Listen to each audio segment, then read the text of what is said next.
is in 4 sections. Now turn to Section 1. Section 1. You will hear a conversation about a language course. First, you have some time to look at questions 1 to 5.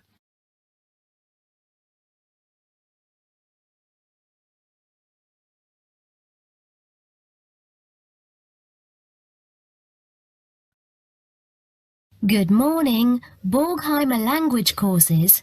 How may I help you? Oh yes, I contacted you some time ago about following a German course in Germany, and you advised me to take your placement test before we go any further. Well, I've done that now, so I'd like to go ahead with booking the course for this summer, if that's possible. Certainly, sir. You said you took the placement test. What was the result? I was placed at the O3 level. O3. Right. That's lower intermediate. Fine, Miss... Petterson. John Petterson. Could you spell that for me, please, Mr. Petterson? P-E-T-T-E-R-S-S-O-N. That's a double T and a double S. Am I right? That's right. Now, could I ask you where the course takes place? Well, we offer courses in Hamburg and Berlin. For your level, there's never a problem. There are always plenty of people for the intermediate classes. Oh dear. Does that mean that there might be a lot of students in my class? I wouldn't be very happy about that. No, don't worry, Mr. Petterson. The maximum class size is 12, but I've never known there to be more than 9 or 10 in a class. It could even be 5 or 6. Good. Actually, I'd prefer to study in Berlin. And how long is the course?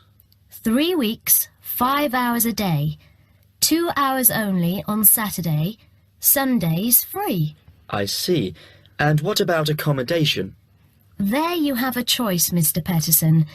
You can either stay with a German family who are used to having such guests, or you can stay on the university campus, or we can book you into a nearby bed and breakfast. Is there a big difference in price? Not really. Staying with the family works out the cheapest, and the bed and breakfast is a bit more money. Staying on the university campus comes somewhere between the two price-wise, but Berlin is not too expensive anyway. Which do you recommend? Well, if you want to practice your German and be part of a German family, I would recommend staying with a family. Our families are all hand-picked, and we've never had any sort of complaint. Yes, I'll probably do that then. What are the dates of the course? The first summer course starts on the 1st of June in Hamburg and a week later in Berlin, which is what would concern you as you have chosen the Berlin course. That's the 8th of June. The next course would begin on the 2nd of July and then... The 2nd of July course would be perfect for me. Can you put me down for it now? Certainly, Mr. Petterson. Can I have your address, please? 26 Mayfield Drive, Orpington, Kent. I'm afraid I can't remember the postal code. Don't worry, Mr. Petterson. I'll check on it. Before you hear the rest of the conversation, you have some time to look at questions 6 to 10.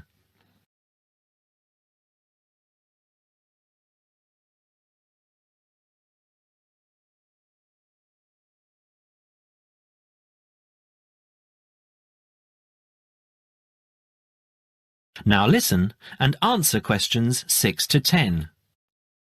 There are a couple of other things I'd like to ask. Certainly. What do I need to bring on the course? Well, apart from the obvious, you'll need our textbooks. I'll email you the name and publisher. You should be able to find it in your local bookstore. If you do have problems, call me or email me and I'll see what I can do. We provide the computers, computer disks, translation exercises and all that sort of thing, but you will need a good dictionary. We recommend Langenscheidt, which is more than adequate for your level. You don't have to go and spend a lot of money on an expensive dictionary. Not yet, anyway. Maybe you will when your German reaches a very high standard. That would be very nice. Now, finally, what about the cost of the course? And how do I pay? Would you like to pay that in pounds or in euros? Euros would be fine. In that case, it's 550 euros. You can pay by credit card if you like. Oh dear, I'm afraid I haven't got a credit card. How else can I pay? That's not a problem, Mr. Peterson. You can pay by bank transfer. Fine. By the way, I forgot to mention I am a full-time student. Have you got a student card? Oh, yes. Then that does make a difference, you'll be pleased to hear. You are entitled to 35% off the full price. And if you can persuade a few people to join you, it would work out even cheaper. How do you mean exactly? Well, for every 5 people you find, 1 goes free. In other words, if there are 6 of you, you get 1 free course. Of course, in reality, you would divide up the savings amongst you, presumably. Right. Well, I'll see what I can do. Thank you. Not at all, Mr. Peterson, and I'm sure you'll enjoy the course. There are, of course, sightseeing possibilities. Would you like me to send you our brochure describing them? Yes, thank you. I'd appreciate that. Anyway, thanks for your help. If I want to call back, who do I ask for? Susanna. I'm here most of the time. That is the end of section 1. You now have half a minute to check your answers.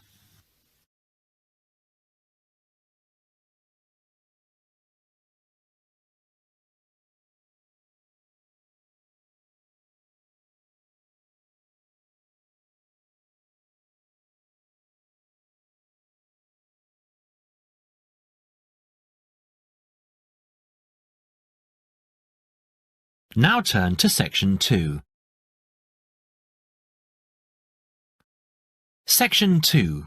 You will now hear a radio talk on agricultural regulations. First, you have some time to look at questions 11 to 15.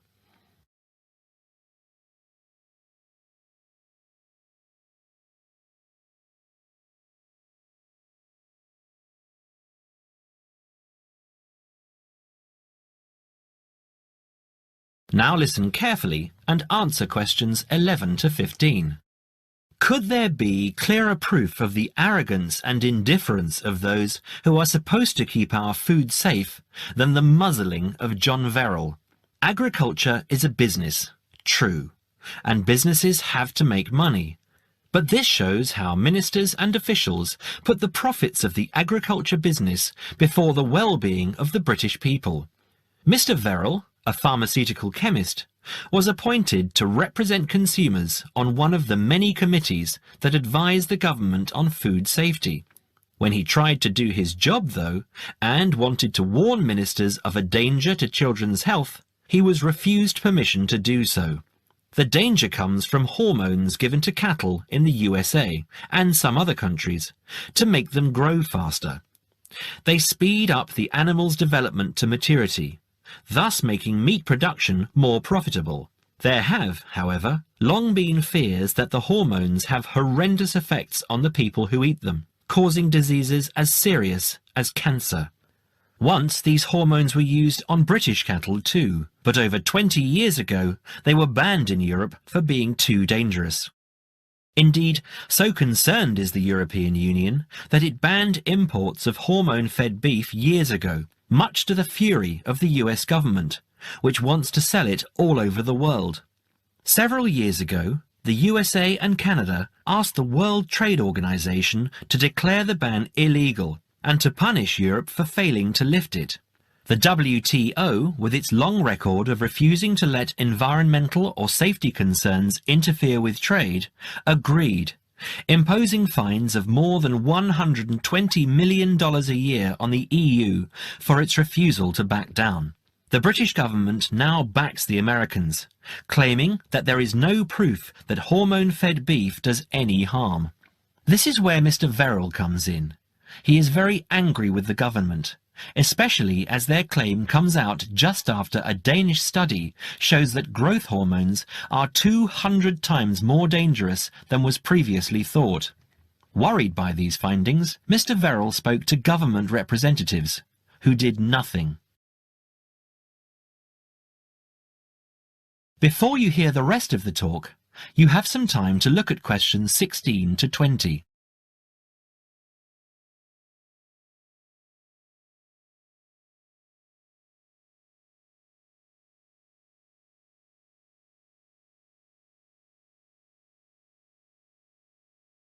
Now listen and answer questions 16 to 20. Not only that, but they have not been testing beef which is imported, which, by law, they are required to do. This directly affects the British public, as about 40% of the beef British people eat comes from abroad, supposedly from countries like Brazil, which does not allow the use of growth hormones. Brazilian beef is stocked by some British supermarkets and widely used in catering. Yet, when a Brazilian farm was recently visited by EU inspectors, a large stockpile of this banned substance was found. This is not the first food scandal we have had in our country. Take the present concern over a well-known chocolate company. Several months ago, the company found out that its sweets were contaminated with a rare form of salmonella, but they did nothing about it, leaving their sweets in the shops to be bought by the unsuspecting public. It was not until 5 months later, when several children had suffered food poisoning, that the chocolate bars were removed from the shelves. It makes you wonder how many other dangerous foods have been allowed onto our plates. That is the end of section 2. You now have half a minute to check your answers.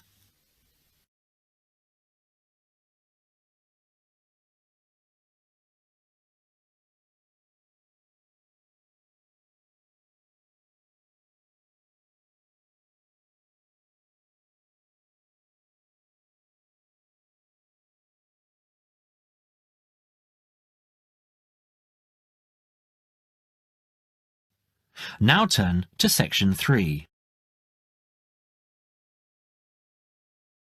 Section 3. You will hear a conversation between a tutor and 2 students, Amanda and Jake. First, you have some time to look at questions 21 to 25.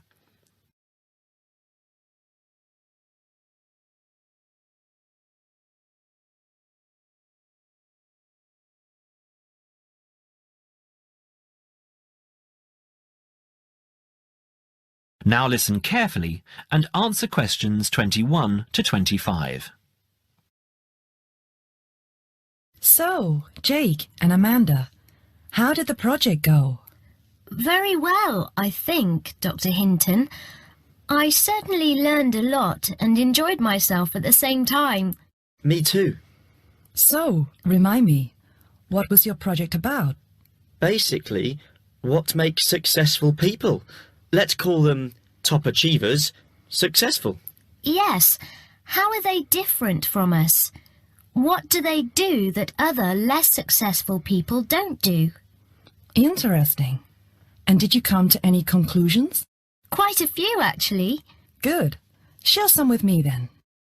Well, I'd always thought that a top achiever would be the sort of person who would bring work home every night and slave over it. But it appears not. Those types tend to peak early and then go into decline. They become addicted to work itself, with much less concern for results. We found that high achievers were certainly ready to work hard, but within strict limits. They knew how to relax, could leave their work at the office, prized close friends and family life, and spent a healthy amount of time with their children and friends. There's a lesson for us all there. Anyway, go on. It's also very important to choose a career which you enjoy, not just one that pays well or which assures you of a pension many years down the line. Surely that's important though, Amanda. Yes, I agree, but being happy in your work is far more important than anything else. Top achievers spend over 2/3 of their working hours on doing work they truly prefer and only 1/3 on disliked chores. They want internal satisfaction, not just external rewards such as pay rises and promotions. Before you hear the rest of the conversation, you have some time to look at questions 26 to 30.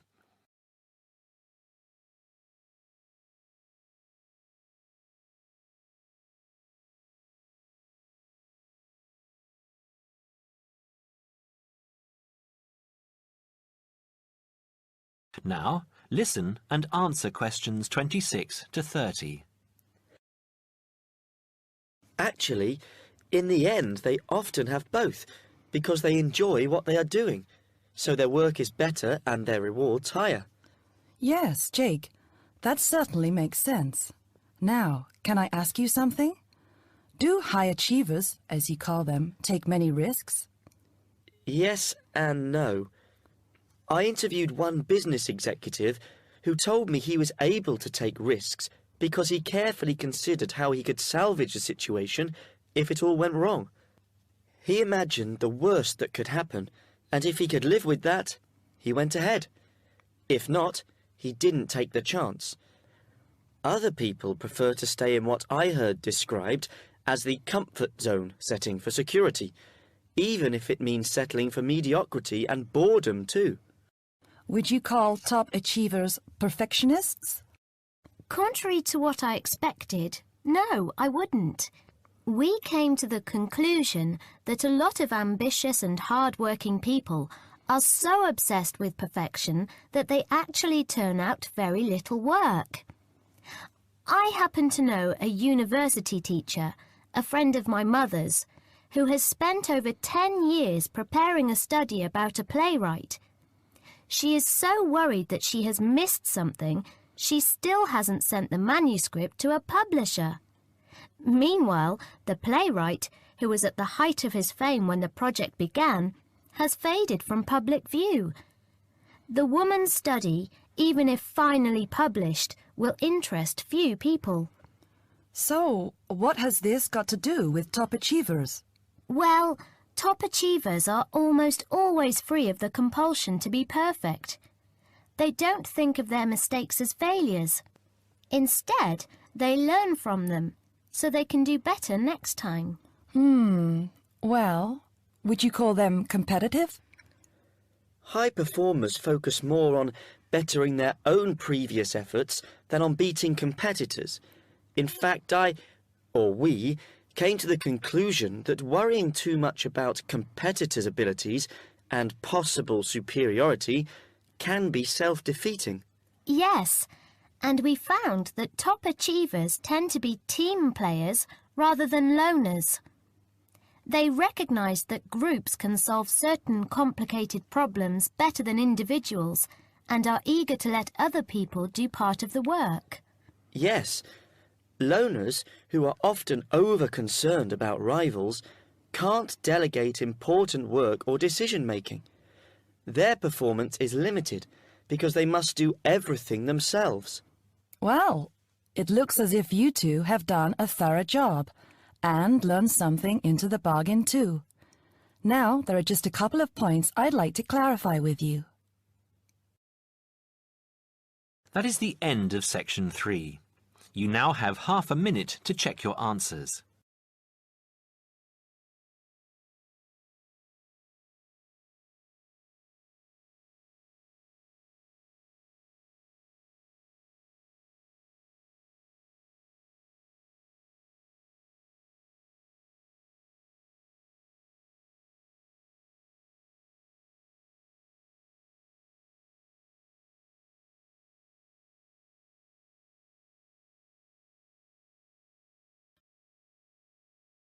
Now turn to section 4.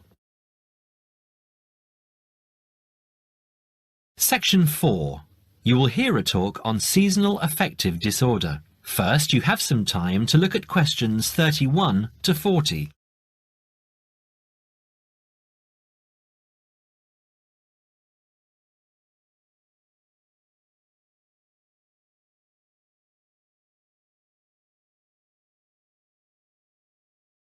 Now listen carefully and answer questions 31 to 40.